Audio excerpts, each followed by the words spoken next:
Hello everyone, this is Rambabu. Welcome to success journey TV channel.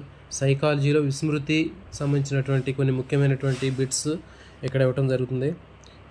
First question: అభ్యసించిన విషయాన్ని తరచుగా ఉపయోగించకపోతే మరచిపోవడం ఏ విస్మృతికి ఉదాహరణ? ఆప్షన్ ఏ అపసామాన్య విస్మృతి, ఆప్షన్ బి అనుపయోగం వల్ల విస్మృతి, option C తిరోగమన ఆమ్నీషియా, ఆప్షన్ డి పురోగమన ఆమ్నీషియా. దీనికి సరైన సమాధానము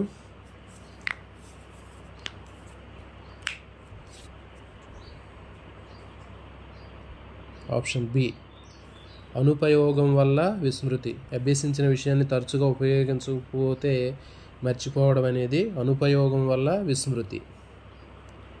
నెక్స్ట్ క్వశ్చన్ నెంబర్ 2: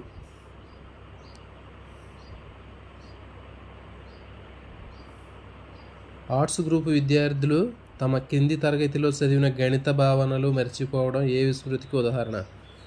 అపసామాన్య విస్మృతి, అనుపయోగం వల్ల విస్మృతి, ఆప్షన్ సి తిరోగమన ఆమ్నీషియా, ఆప్షన్ డి పురోగమన ఆమ్నీషియా.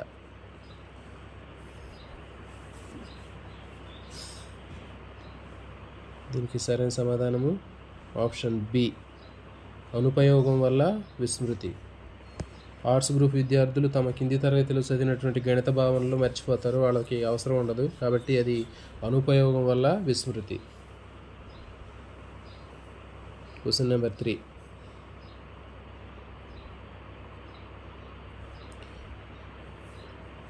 10వ తరగతి వరకు మాత్రమే హిందీ చదివిన విద్యార్థి కొద్ది సంవత్సరాల తర్వాత చాలా వరకు ఆ హిందీ పదాల అర్థాలు మర్చిపోవటం అనేది ఏ విస్మృతికి ఉదాహరణ?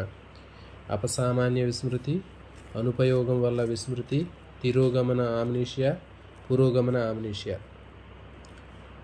10వ తరగతి వరకు మాత్రమే హిందీ చదివిన విద్యార్థి కొద్ది సంవత్సరాల తర్వాత చాలా వరకు ఆ హిందీ పదాలు అనేవి మర్చిపోవటం జరుగుతుంది. దీన్ని ఏమంటారు అంటే సరైన సమాధానం అనుపయోగం వల్ల విస్మృతి. అంటే హిందీ నేర్చుకున్న తర్వాత మరి పూర్తిగా దాన్ని చదవటం మానేశాడు, కాబట్టి అది అనుపయోగం వల్ల విస్మృతి. నెక్స్ట్ క్వశ్చన్ నెంబర్ 4: మెదడుకు ఏదైనా ఆఘాతం సంభవించడం ద్వారా గత స్మృతులు కోల్పోయినట్లయితే అలాంటి విస్మృతిని ఏమంటారు? అనుపయోగం వల్ల విస్మృతి, అపసామాన్య విస్మృతి, తిరోగమన ఆమ్నీషియా, పురోగమన ఆమ్నీషియా.